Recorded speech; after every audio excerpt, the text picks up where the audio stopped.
C'est l'émission Entretien, messieurs et dames, bienvenue à ces numéros présentés par Glodino Lourcano. Au cours de cette émission Entretien, nous allons recevoir pour vous M. Bruno Nzaou. M. Bruno Nzaou, il est membre de Redeco. Donc, il est membre du Redeco. Ensemble avec vous, nous allons le découvrir. Qu'est-ce qu'il est au sein du Redeco, qu'est-ce qu'il fait. Mais avec lui, nous allons aborder un sujet très très important, messieurs et dames. Il s'agit donc comme ça du métier des déclarants en République démocratique du Congo, beaucoup plus à Matadi. Comment ça se passe, les perspectives également, nous allons le découvrir ensemble avec lui. Il va nous apporter cette connaissance que nous voulons. Déclaration, déclarant douane, qui est déclarant douane, qui ne l'est pas, quel est son rôle, qu'est-ce qu'il fait, les liens avec les entreprises publiques. Nous allons le découvrir ensemble avec vous tout au long de cette émission. Messieurs et dames, je reçois cet invité pour votre honneur à qui je dis bonjour, M. Bruno Nzaou, et merci d'être venu dans cette émission Entretien sur ma bannière télévision. Merci beaucoup. Bonjour, monsieur le journaliste. Salutations à tous les téléspectateurs de cette émission Entretien et je vous remercie pour cette invitation. Voilà. Merci. Déjà, pouvez-vous vous présenter au sein du Redeco? Qui êtes-vous? Vous occupez quel poste en fait? Merci beaucoup. Je suis le cofondateur du Redeco Asbel, c'est-à-dire si le Redeco Asbel, qui voudrait dire regroupement des déclarants consciencieux, a vu le jour un certain 30 juin 2015, c'est grâce à mon initiative ainsi qu'à ceux d'autres personnes qui sont cofondateurs avec moi. Et je suis en train d'assumer les fonctions du premier serviteur, ce qui est l'équivalent d'un président au niveau provincial du Congo central. Donc je suis le cofondateur du Redeco Asbel et je suis celui qui assume la présidence jusqu'à preuve du contraire. Ici dans la province du Congo central. Évidemment, le Redeco Asbel a un siège à Boma, là d'où il vient. Le Redeco Asbel a un siège. Le Redeco, il a été créé à Boma. À Boma, oui, depuis le 30 juin 2015. Donc aujourd'hui, en 2025, nous allons totaliser 10 ans d'existence, 10 ans d'excellence pour le point de l'Ideco et du Redeco, pardon. Et nous sommes aussi à Loufou. Voilà, vous êtes également à Loufou avec comme objectif toujours l'encadrement de déclarants douane. Oui, donc les objectifs sont nombreux. D'abord, ça c'est l'un des premiers objectifs. Nous sommes là pour accompagner le gouvernement congolais dans toutes ses missions par rapport à notre secteur d'activité. Le Redeco a aussi ses devoirs ou cet objectif, comme celui d'encadrer ceux qui exercent ces métiers, cette profession de déclarant en douane.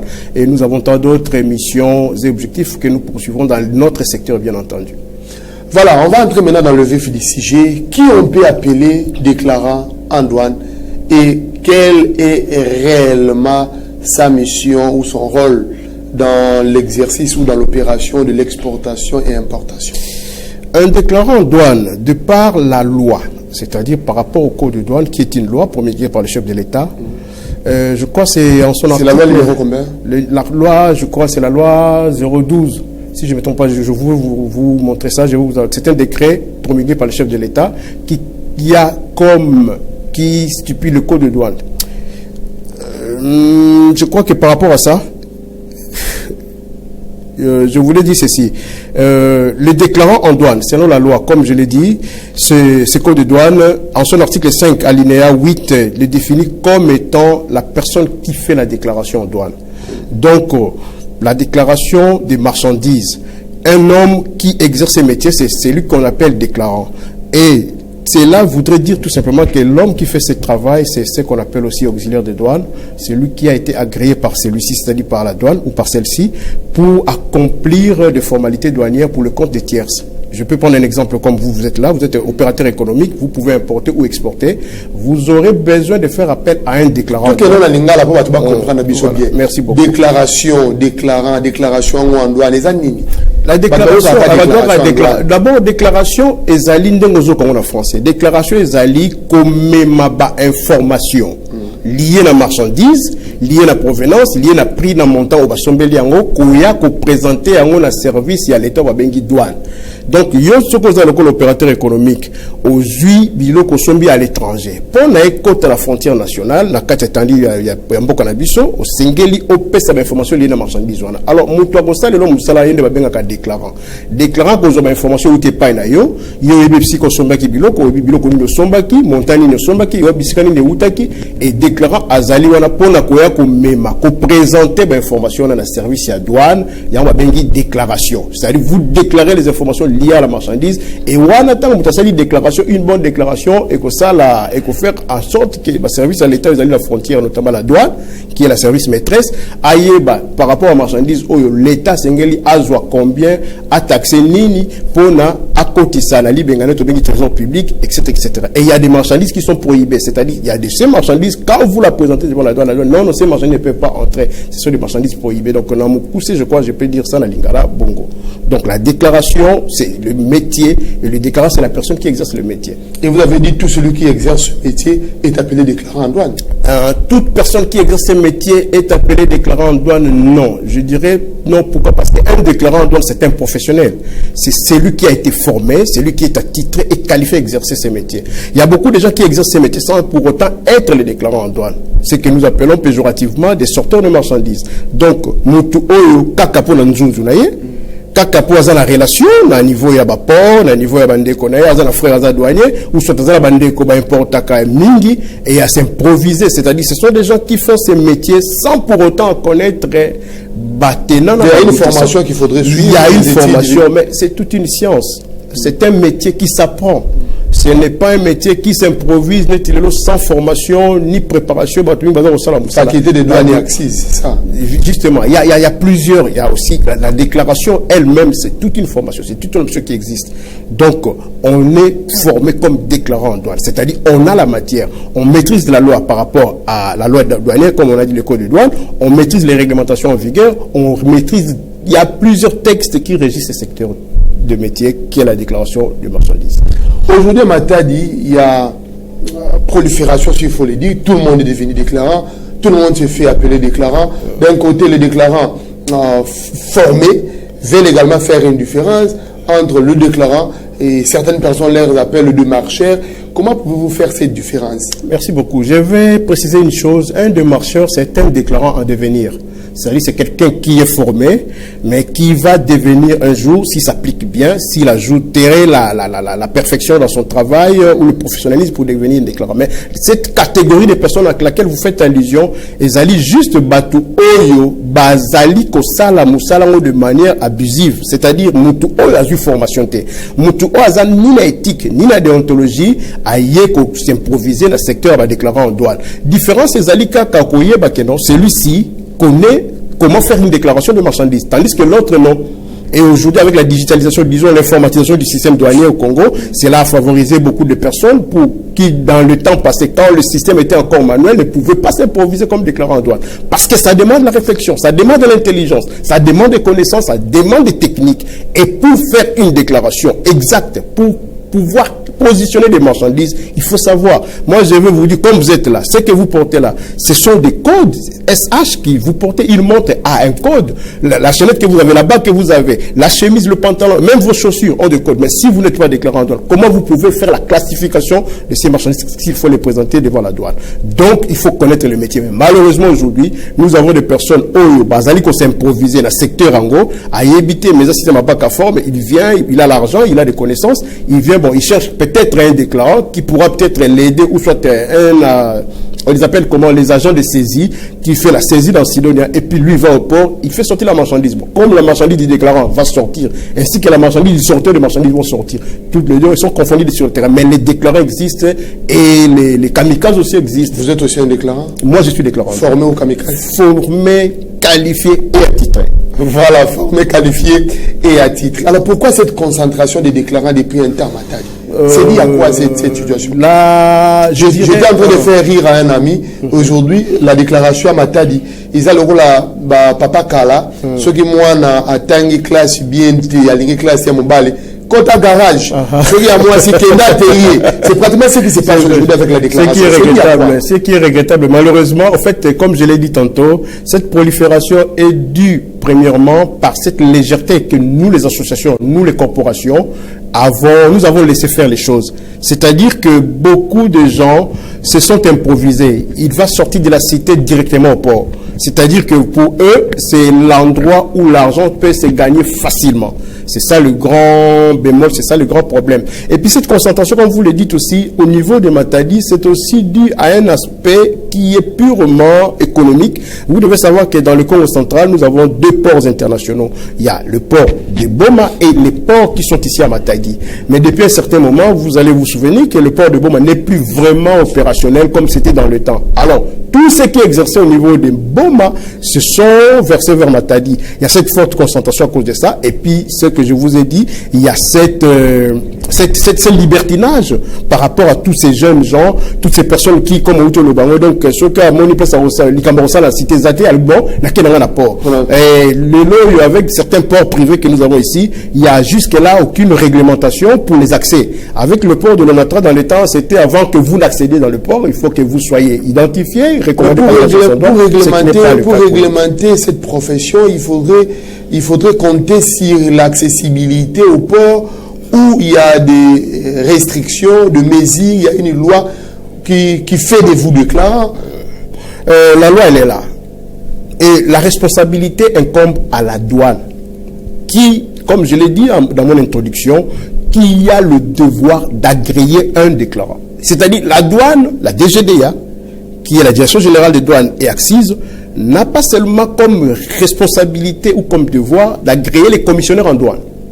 Au-delà de l'agrément qu'on peut octroyer à un commissionnaire en douane, la douane a aussi le devoir d'agréer le déclarant, c'est-à-dire la personne qui peut exercer ses métiers pour le compte des commissionnaires en douane. Et aujourd'hui, malheureusement, nous sommes en train de subir ces conséquences parce que justement, la douane aussi a ouvert cette porte. Elle a laissé faire que tout le monde qui se présente à la douane, même vous comme vous êtes là, aujourd'hui vous pouvez vous improviser dans un port, vous avez une déclaration, voilà ma déclaration, c'est la déclaration telle, et puis le donné ne cherchez pas à vous identifier d'abord. Donc en RDC, on devient déclamant par sa propre volonté. Sa propre, jusqu'à preuve du contraire, c'est d'abord par sa propre volonté, et puis voilà, il n'y a aucune restriction. Et là, nous sommes en train de travailler là-dessus. Mais pourquoi vous responsabilisez seulement la douane alors qu'il y a les gouvernements également qui doit mettre de l'ordre dans... mais quand on parle de la douane, on parle du gouvernement. Le gouvernement a responsabilisé la DGDA. Je crois que par rapport à ça, il y a aussi une autre responsabilité de notre côté. Nous sommes des corporations, nous sommes des associations, des ASBEL qui œuvrent dans ces secteurs. En fait, de par nos missions, nous avons aussi une responsabilité par rapport à cette régulation et cette réglementation. Parce qu'il y avait une question, quelle est la part des REDECO dans... Justement, mais comme nous vous le disons aujourd'hui, nous, en tant que regroupement de déclarants consciencieux, nous sommes en train de travailler assidûment par rapport à ces sujets. D'ailleurs, vous allez vous souvenir, si vous êtes à Matadi, qu'il n'y a pas très longtemps, les corporations, c'est-à-dire là, je parle de l'IDEDO, de l'IDECO et du REDECO ASBEL, nous avons créé une commission mixte d'identification et de recensement des déclarants en douane.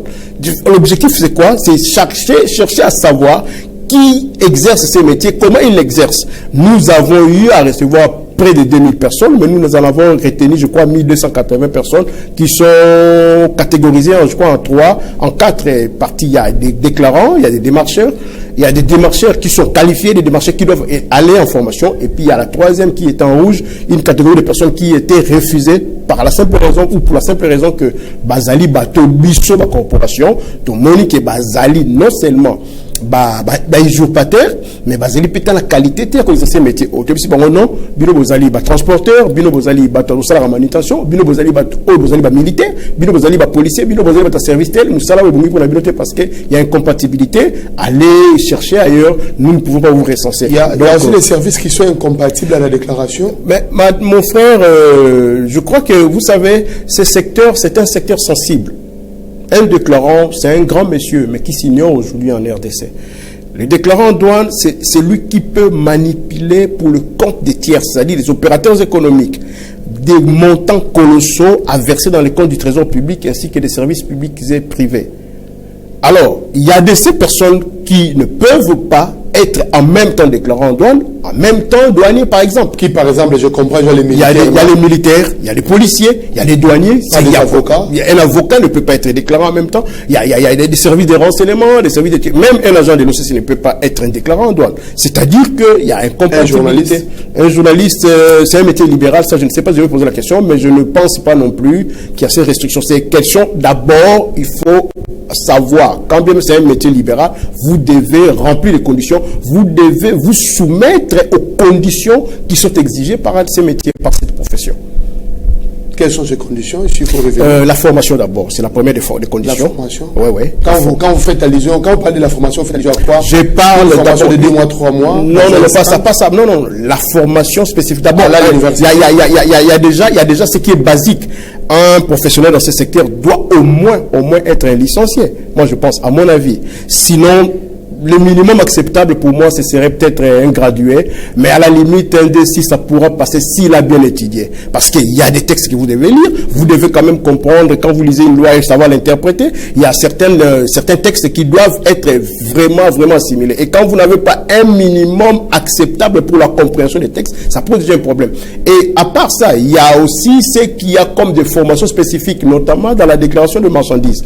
Ce sont, comme je l'ai dit, c'est un secteur qui est très sensible. C'est un secteur qui requiert de la connaissance et beaucoup de connaissances techniques. Donc, les conditions sont là. Il y a la soumission aux règles. Vous savez, nous pouvons prendre l'exemple par rapport à nos frères qui sont dans les secteurs de la justice, par exemple. Ceux qui sont des avocats. Vous savez, aujourd'hui, dans ces secteurs-là, il n'y a pas trop de désordre. Pourquoi? Parce qu'il y a un ordre qui existe. Un ordre d'avocats, un ordre national d'avocats où il y a des règlements, des réglementations, il y a des principes, il y a des règles qui doivent être strictement respectées. Aujourd'hui, c'est ce qui nous manque cruellement dans notre secteur. Quelqu'un peut aujourd'hui commettre une bévue qui peut aujourd'hui disparaître avec l'argent d'un opérateur économique, mais il y a personne qui va le poursuivre, il y a personne qui va le sanctionner. 3 mois après, vous le voyez réapparaître et puis voilà, il revient en gangster et il continue son travail bonnement. C'est ce que nous sommes en train de déplorer, nous, en tant que Redéco Asbel, parce qu'on doit normalement et nécessairement remettre de l'ordre dans le secteur. Mais qu'est-ce qui vous manque pour créer l'ordre de déclarant? C'est les projets déjà là. Nous vous voyons chaque fois, c'est réunir et quand il y a un problème. L'autre fois, vous avez boycotté de travailler suite à des situations que vous connaissez vous-même au niveau du peuple. En fait, en tant qu'ASBEL, en tant qu'association, en tant que syndicat, vous savez, nous avons comme je l'ai dit au début, nous avons des objectifs. Quand nous parlons accompagner le gouvernement, cela a un aspect particulier dans notre secteur. Vous avez vu les déclarants boycottés ou grévés, comme les autres l'ont dit. C'était juste une manifestation pacifique, une manifestation publique pour dénoncer un désagrément, pour dénoncer des choses qui n'étaient pas normales dans le secteur du dédouanement de marchandises. Vous savez qu'il y a des lois qui régissent ce secteur, il y a une loi qui crée le guichet unique dans ces pays.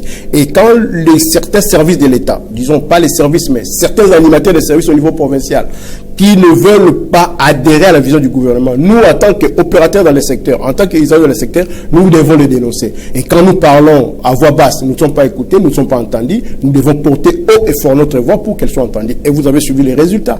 Quand nous avons dénoncé, le gouvernement a entendu, nous avons été reçus par le vice-premier ministre des Transports et des Voies de Communication, et les solutions ont été trouvées. Donc, vous comprendrez que par là, ce n'est qu'une façon d'exprimer ce que nous ressentons, parce que nous et eux, c'est-à-dire nous qui sommes dans le secteur libéral, nous les déclarons en douane, et ceux qui sont dans les services publics, notamment le PNHF, l'OCC, il y a le Mercedes dans le secteur privé, c'est un transporteur maritime, et même la DGDA, nous connaissons tous les lois. Et quand nous voyons qu'un service ne marche pas selon la loi, nous sommes en droit d'accompagner le gouvernement par la dénonciation. Ce n'est que ce que met à notre disposition le gouvernement congolais.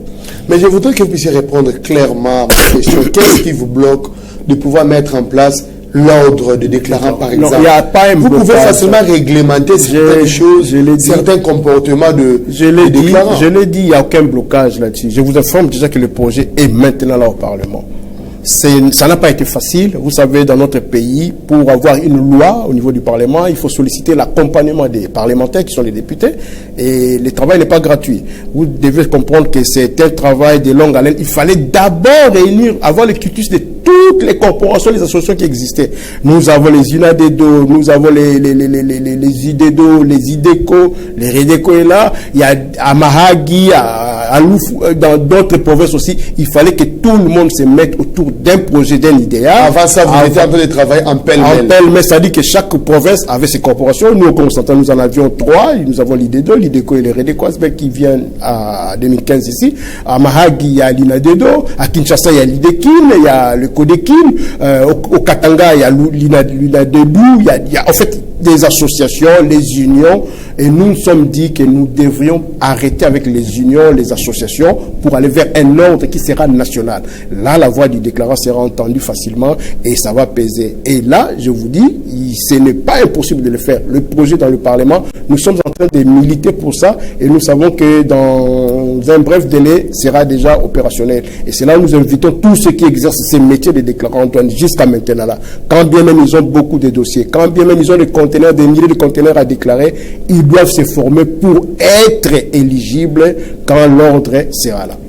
Voilà, merci. Parlons un peu des difficultés rencontrées par les déclarants dans l'exercice de votre travail. Quelles sont réellement les difficultés que vous rencontrez? Les difficultés sont énormes aujourd'hui, les difficultés sont légion, mais je vais... En tout cas, vous avez votre temps. Voilà. Vous avez votre temps. Aujourd'hui, vous savez, le secteur du commerce extérieur est proliféré par ce que nous appelons des opérateurs économiques occasionnels. C'est-à-dire, il y a des gens aujourd'hui, dans le secteur informel aussi, ces importateurs que nous appelons importateurs occasionnels, c'est-à-dire un Congolais, de bonne foi ou non, qui peut importer aujourd'hui, ce sont des personnes qui, pour la grande majorité, ne respectent pas les lois en matière d'importation. C'est-à-dire, il y a des gens qui, aujourd'hui, peuvent se permettre de tromper le déclarant. Vous comprenez? C'est-à-dire qu'ils importent une marchandise. Au lieu de donner des informations vraies aux déclarants, pour que les déclarants, à son tour, fassent un travail correct vis-à-vis de la douane, vous allez voir que l'opérateur économique, déjà en amont, est en train de tromper par rapport à ce qu'il a importé, et vous avez des informations erronées que vous n'allez pas savoir bien défendre devant la réalité si jamais la douane a décidé à faire une vérification physique de la marchandise. Ça, c'est une difficulté. La deuxième difficulté que je peux citer, c'est par rapport aussi au système... Alors, mollo. Avec cette première difficulté, à qui revient la responsabilité d'après vous? À l'État congolais. Comment? Parce qu'au fait, aujourd'hui, dans d'autres pays, sous d'autres cieux, tout le monde ne peut pas s'improviser opérateur économique. Ça, c'est de 1. La réglementation dans le secteur doit primer et je crois que le gouvernement devrait travailler là-dessus. Les gouvernements s'est limité à octroyer à chaque opérateur économique, c'est-à-dire toute personne qui pouvait importer la marchandise, avoir un numéro d'impôt fiscal. Et il s'est limité à ce niveau-là. Or, le contrôle devait continuer. C'est-à-dire aujourd'hui... Mais quand les opérateurs économiques viennent avec leurs marchandises, vous étant déclarant, vous n'avez aucun document à exiger à ces opérateurs économiques pour vérifier exactement la véracité le premier des documents, c'est le titre de transport. Le deuxième, c'est la facture commerciale. Mais vous allez voir qu'aujourd'hui, la grande majorité de ces opérateurs économiques occasionnels, je ne parle pas de ceux qui sont professionnels dans le secteur, les occasionnels, c'est-à-dire que ne donnent pas. Quand vous, en tant que déclarant, vous exigez la facture, ils ne vous donnent pas. La faute aussi il reviendrait de notre côté parce qu'il y a ces personnes qui ne sont pas déclarants, qui se sont improvisés dans le secteur et qui, pour la raison de survie, peut accepter n'importe quoi. Or, nous savons que la formation exige que la facture commerciale soit là, que la liste de colisation soit là, que le titre de transport soit là. Et ici, nous sommes encore dans le cas classique, mais quand déjà le titre de transport est trafiqué à partir du pays de provenance. Je vais prendre un exemple. Un importateur qui sait que dans sa cargaison, c'est-à-dire dans son conteneur, il a 6 véhicules, mais il ne manifeste que 4. Et le douanier le déclare, à moins que nous n'allions ouvrir, c'est-à-dire faire une visite de la marchandise. Sinon, personne ne le saura si on pouvait se contenter dans le manifeste, dans ce qui est manifesté. Donc là, déjà, il y a des problèmes. Nous ne pouvons pas dire que ce sont seulement eux. Les difficultés, il y en a aussi d'autres par rapport au système. Vous savez, aujourd'hui, déclarer dans ce pays... Vous allez continuer. Mais qu'est-ce que vous faites à ce niveau-là? Un opérateur économique qui vous trompe déjà sur le prix et le produit et que, après l'exercice ou pendant l'exercice, vous constatez qu'il y a tromperie. Vous étant déclarant, qu'est-ce que vous faites? Vous pouvez aussi à ce moment-là dire la vérité à la douane? C'est une contrainte, c'est une situation désagréable pour un déclarant à douane parce que déjà devant la douane, vous êtes tombé sous le coup d'une fausse déclaration. Quand la déclaration est erronée, quand elle est fausse, la douane a le droit de vous infliger. Il y a le procès verbal d'infraction. Ça, c'est déjà quelque chose qui pèse. Et là, c'est à la charge du client.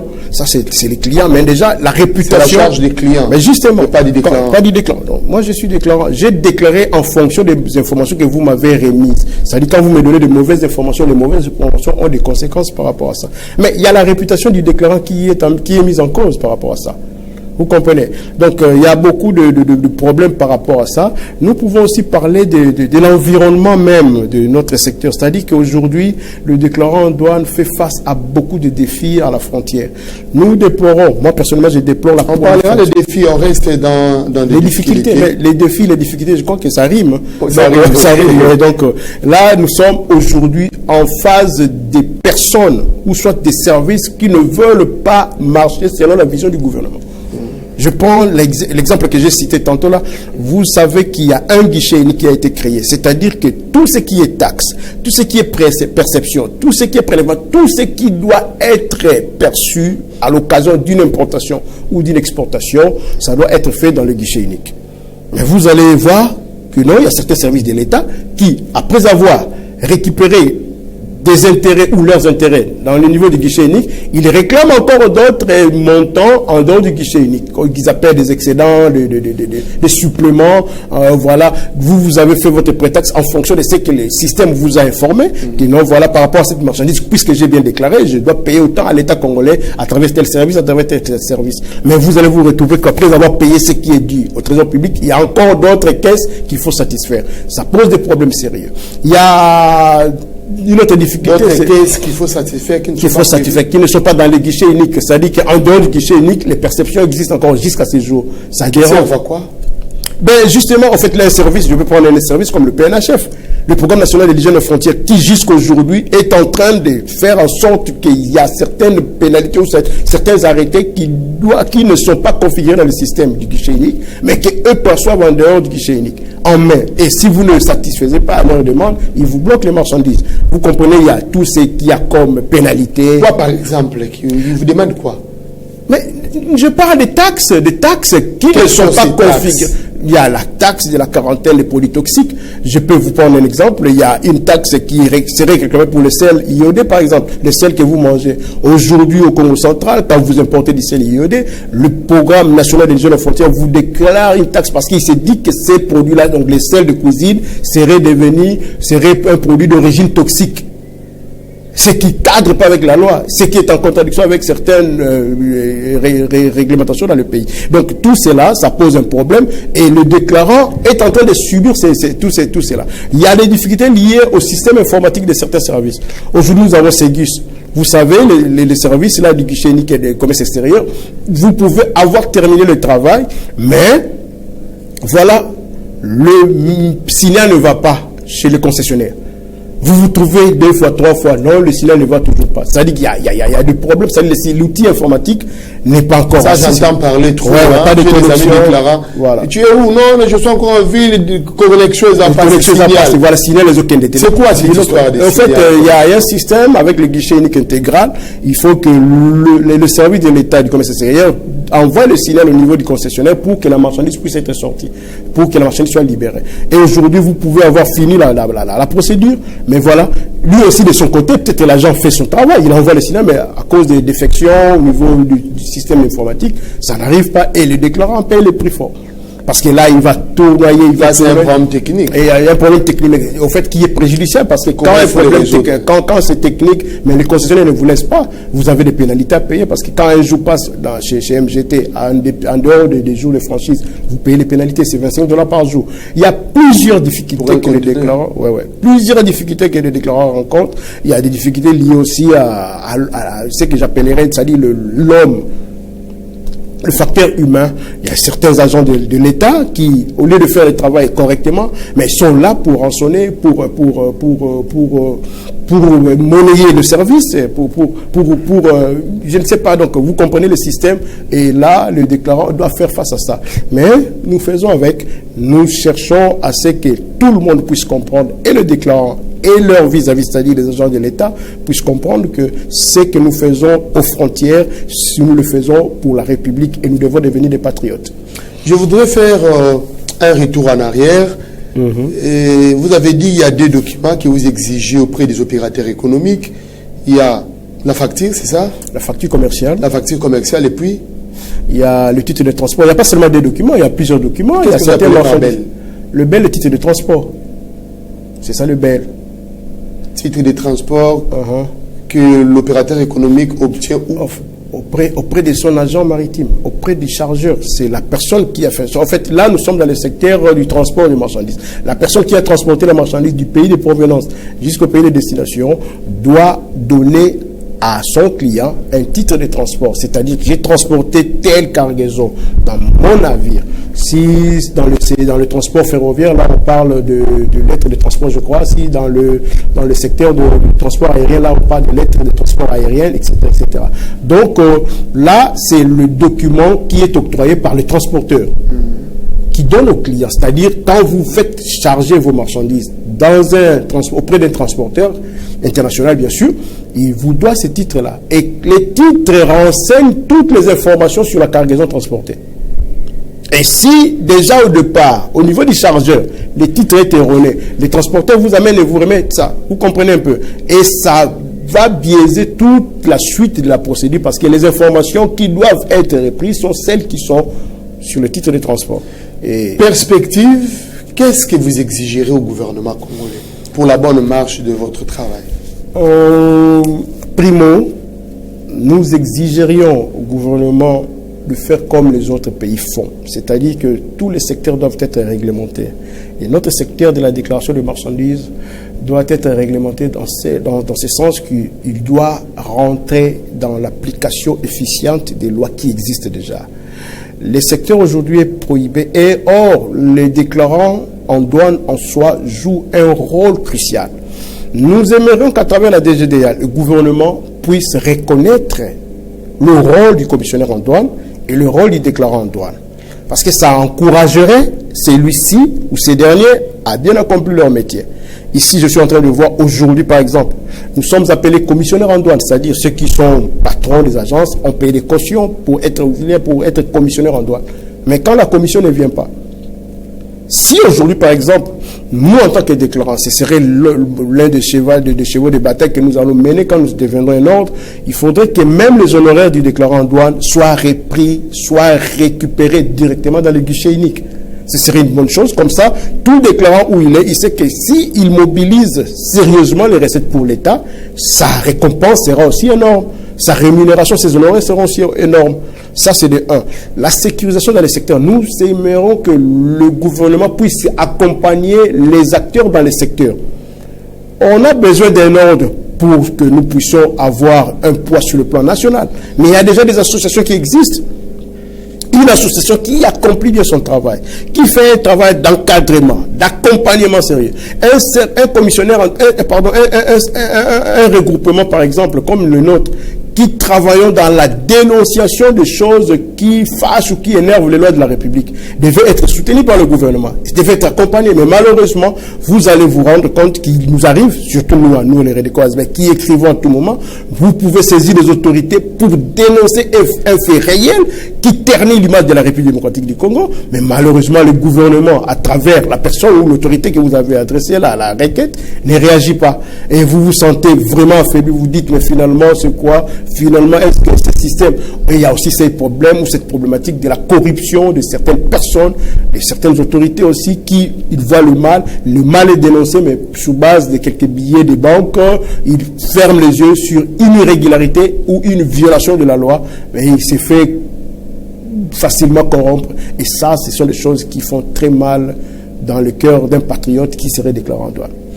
Quelque chose me vient en tête par rapport à la création des bureaux des douanes. N'est-ce pas quelque chose qu'on appelle par cachet, quelque chose de comme ça? Comment ça s'est fait cette histoire? Cachet, je ne sais pas, en tant que professionnel, en fait, une agence en douane fonctionne de manière autonome vis-à-vis des autres agences en douane. Cachet, je ne saurais pas répondre clairement à cette question, mais néanmoins, je sais qu'il y a, c'est quelque chose de pas trop encourageable. Pourquoi? Parce qu'en fait, une agence en douane... que ça existe. Non, mais justement, ce sont ce que nous sommes en train d'appeler les termes qu'il faut ici, c'est quoi? Des choses qui ne sont pas encouragées. C'est-à-dire que des imperfections dans le secteur de la déclaration. Une agence en douane doit avoir ses collaborateurs, ses propres collaborateurs, et il doit avoir des marchés. Aujourd'hui, c'est une aberration que quelqu'un qui aurait payé 100 000 $, et il a une agence en douane agréée, mais il n'a pas de marché. Vous comprenez un peu? Et cette personne-là voudrait payer des loyers, voudrait faire vivre sa famille sur base justement des marchés des autres. Et il y a ce secteur aussi qui serait libéral, comme on le dit, mais malheureusement qui est proliféré par des personnes. Pour créer une agence, il faut avoir payé 100 000 $. 100 000 $ de caution au niveau de la DGD. Il n'y a pas seulement ça. Vous devez avoir des infrastructures, vous devez avoir une adresse fixe, vous devez avoir tout ce que le gouvernement demande par rapport à ça. Et à part ça, vous devez aussi avoir un marché régulier où vous allez avoir du travail. Sinon, vous allez verser dans ce que vous appelez location cachée, ce qui n'est pas quelque chose à encourager. Nous pensons que la meilleure façon de faire, c'est quoi? C'est une collaboration étroite. Il y a un chef d'agence qui a une agence et qui n'a pas de marché, il doit collaborer avec les autres déclarants qui ont le marché, mais en ayant un œil regardant sur tout ce que ces déclarants-là font. Et ce n'est pas comme vous le dites là, quelqu'un qui fait louer son cachet, c'est-à-dire il donne le mot. Parce que quand vous parlez de louer les cachets, vous devez donner accès à votre agence en douane, c'est-à-dire dans le système Sidonia. Et quand moi je pose des actes sur votre code ou votre mot de passe, ce n'est pas moi qui suis visible, mais c'est vous qui êtes visible par rapport à la douane. C'est-à-dire que s'il y a un problème, la douane ne va pas chercher la personne à qui vous avez fait louer le cachet. Il va chercher l'agence en douane. Et c'est là le grand problème. Et vous entendez aujourd'hui que non, Akimaki, déclarant Akimaki, mais pour Bakangi agence, parce que c'est déclarant-là qui a fait des bêtises, on ne les revoit plus. Au niveau de l'OCC, on a connu beaucoup de problèmes dernièrement ici. Il y a des déclarants, disons-le entre guillemets, c'est sortir de marchandises, parce qu'un déclarant ne peut pas commettre ce genre de choses. Un déclarant en douane, un sorteur de marchandises qui ferait fuir, donc ça dit, il soustrait la marchandise à l'inspection de l'OCC, et voilà l'OCC qui va sanctionner l'agence en douane. On recherche la personne qui a fait ça, la personne a pris la poudre d'escampette. Comprenez que ça pose des problèmes sérieux dans la communauté, et tout ça, ce sont des problèmes qui doivent être réglementés. Voilà, merci beaucoup, puisque nous tendons vers la fin. Monsieur Bruno Nzao, vous êtes déclarant à Matadi, au niveau de la mairie. Vous payez aussi des taxes à la mairie? Oui, oui. En tant que déclarant, en tant que corporation. Et tant que déclarant dans l'exercice du travail? Non, il y a une taxe, il y a la taxe de la mairie, oui. Une seule taxe? Il y a une taxe, la taxe d'assainissement qui est réclamée par la mairie. Je ne sais pas si vous demandez la taxe en tant que professionnel et si c'était pour non, pour chaque marchandise. Pour chaque marchandise. Oui. La mairie a institué une taxe à la frontière internationale. D'ailleurs, nous sommes en train d'en parler avec la mairie parce qu'en fait, nous avons écrit une lettre par rapport à ça, à la Première ministre. En fait, il n'y a pas seulement la mairie, il y a aussi déjà, il y a certaines taxes qui, d'après les corporations de déclarants en douane, ne devaient pas être perçues dans les frontières internationales. La mairie, par exemple, devait percevoir ces taxes au niveau local, c'est-à-dire dans la ville, mais une marchandise qui est taxée, ou soit une marchandise où on prélève une taxe d'assainissement de la ville. Je crois que vous connaissez bien cette loi-là, ou cet arrêté urbain. Ce sont des choses, nous sommes en train de voir comment... Vous payez combien par conteneur? Ça dépend de la cargaison. Si vous avez des véhicules, je crois que pour une Jeep, c'est 20 $. Si vous en avez 5 dans un conteneur, vous paierez 100 $. Une voiture, vous ne payez pas par conteneur, mais c'est par marchandise. Quand le conteneur a des diverses marchandises, c'est-à-dire, il n'y a pas de véhicule, ce sont des diverses marchandises, je crois que c'est 40 ou 30 $. Je n'ai pas la maîtrise de ces montants-là. Mais sinon, pour une voiture, je crois que c'est 10 $. Pour une Jeep, c'est 20 $. Et pour, vous croyez que vous n'avez jamais payé ça? Non, je vous dis ce que je sais. Okay. Ce que je ne sais pas, je ne peux pas vous dire. Je crois que si j'avais l'information, si je vérifie dans mon téléphone, j'aurais la nomenclature. Parce qu'il y en a trop. La mairie prélève une taxe dans la frontière internationale. C'est ce qui nous intéresse. C'est ce qui est notre cheval de bataille. Nous pensons que le maire de la ville, qui est en train de nous suivre certainement, va vraiment faire en sorte que cette commission reprenne ses travaux. Parce que nous voudrions que la paix puisse régner dans notre ville. C'est pour l'intérêt de la ville, mais aussi pour être respecté des lois de la République. Voilà, merci. Avant-dernière question, c'est par rapport à un arrêté signé il y a là quelques mois à la primature, demandant la baisse sinon la suppression de certaines taxes dans certains biens. Cet arrêté est déjà entré en vigueur? Non, cet arrêté n'a pas demandé la suppression, mais a revu à la baisse, je crois, de 50%. À la baisse. A revu la perception de certains droits et taxes perçus aux frontières, au niveau de la douane. Je sais. Oui. C'est un arrêté, oui, qui est déjà d'application. Sur terrain. Ça concernait quel bien, par exemple? Il y a des produits de grande consommation, je crois. C'était des produits de grande consommation, des produits alimentaires surtout. C'était pour résorber un peu la crise. Vous avez vu les travaux qui ont été effectués par les ministres, le vice-premier ministre celui de l'économie, qui a travaillé, le docteur Moukoko Samba, je crois. Donc, les travaux ont été faits et il y a eu cette promulgation. Et c'est effectif. En tout cas, c'est effectif. C'est effectif. En tout cas, c'est effectif. Merci beaucoup. Nous sommes arrivés à la fin de cette émission. Peut-être un dernier mot pour aujourd'hui. Merci beaucoup d'abord pour l'invitation. Nous pensons que nous, en tant que déclarants en douane, que ces genres d'entretien, c'est bien pour éclairer la lanterne. Vous avez vu, nous sommes présentés aujourd'hui en répondant à votre invitation et nous avons beaucoup à dire. Nous, les responsables des corporations déjà, nous les déclarants en douane, notre secteur, c'est un secteur sensible. Et ce secteur, c'est un secteur qui est mobilisateur de recettes. Quand vous entendez la DGDA réaliser autant de milliards de francs congolais pour le compte du budget national, le déclarant joue aussi un rôle dans ça. Parce qu'en fait, vous devez savoir que l'opérateur économique ne va pas verser l'argent lui-même dans les comptes du trésor, mais c'est le déclarant qui fait ce travail. Vous vous rendez compte? Donc, je suis là. Je peux avoir des milliers de dollars ou des millions de dollars américains qu'une personne, une entreprise met à ma disposition, met dans mes comptes pour que moi j'aille verser dans les comptes du trésor public. Alors, les personnes qui exercent ces métiers devraient être qualifiées, devraient être attitrées et aussi identifiées. Et l'État ne doit pas rester insensible face à cette prolifération aujourd'hui. Nous voyons des personnes qui viennent exercer ces métiers sans foi ni loi, qui ne sont là que pour chercher comment frauder, comment se faire de l'argent au détriment du trésor public. Là, c'est et nous appelons aussi le gouvernement à voir comment faciliter la tâche aux déclarants en douane pour que nous fassions bien notre travail, pour que nous l'accompagnions dans ces différentes missions. Et ces missions sont pour la plupart accordées ou soit cédées à la DGD ainsi qu'aux autres services œuvrant dans les frontières. Merci beaucoup, M. Bruno Nzaou, d'être venu aujourd'hui.